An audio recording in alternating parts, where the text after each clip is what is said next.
Um Estado ideal onde todos são tratados igualitariamente. Ao lado dele, o costume social de desigualdades. Até onde se efetiva a garantia do artigo 5º da Constituição Cidadã?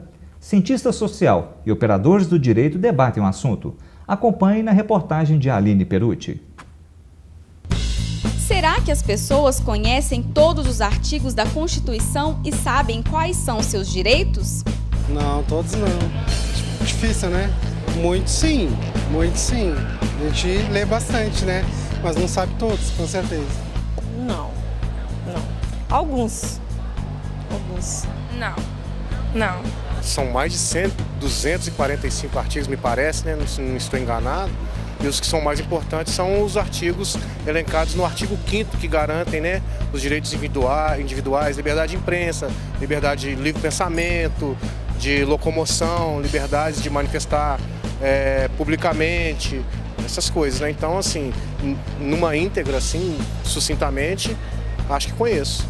O Luiz Augusto está certo. O artigo 5º é um dos mais importantes da Constituição.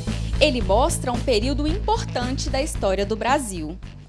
Um período marcado pelo medo, falta de direitos e repressão, que é transformado completamente pela nova Constituição, que passa a garantir, entre outras coisas, a igualdade sem distinção para todos os cidadãos. Nós não podemos fechar os olhos para uma realidade que se apresenta de forma muito gritante, que é aquela condição do cidadão de papel, né?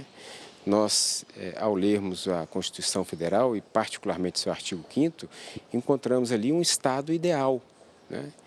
Mas quando nós buscamos a efetividade desses direitos e dessas garantias, nós não a encontramos.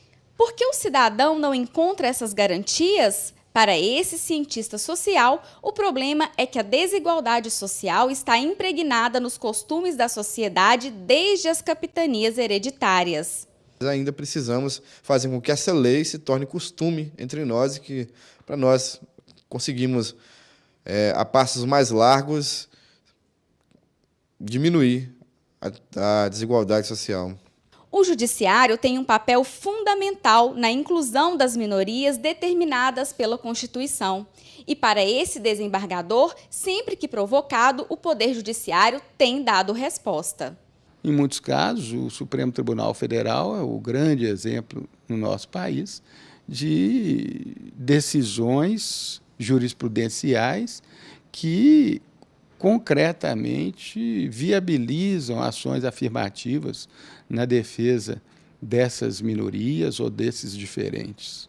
O que a sociedade espera desse marco histórico é que ele não se perca com o tempo. Não há dúvida de que ele sinalize, particularmente o artigo 5º, sinaliza qual que é o caminho, e que é um caminho sem volta, que é o caminho realmente de se aproximar ao máximo de uma sociedade livre, justa, solidária, onde não haja preconceitos, onde haja um respeito à diferença.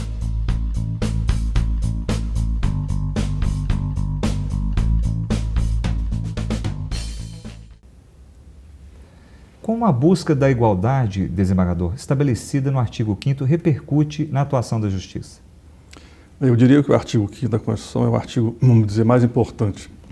Ele que garante a todos os indivíduos e também a coletividade uma gama de direitos sociais e direitos à liberdade na área penal e também, como já foi dito, na área social. Eu faço só um parâmetro que, embora a Constituição determine todos esses direitos, sobretudo da igualdade, tudo isso também, essa não respeito aos direitos, tem um fundo muito cultural, um fundo educacional. E não é através de decretos, não é através de lei que você muda uma cultura. Mas o ideal é que não necessitasse vir à justiça para se fazer respeitar a igualdade entre todos. É que nós respeitássemos e fizéssemos com que a igualdade fosse praticada espontaneamente. Desembargador Dorgal, mais uma vez agradecemos a presença do senhor em nosso programa. Eu continuo à disposição e agradeço a honra do convite. Obrigado.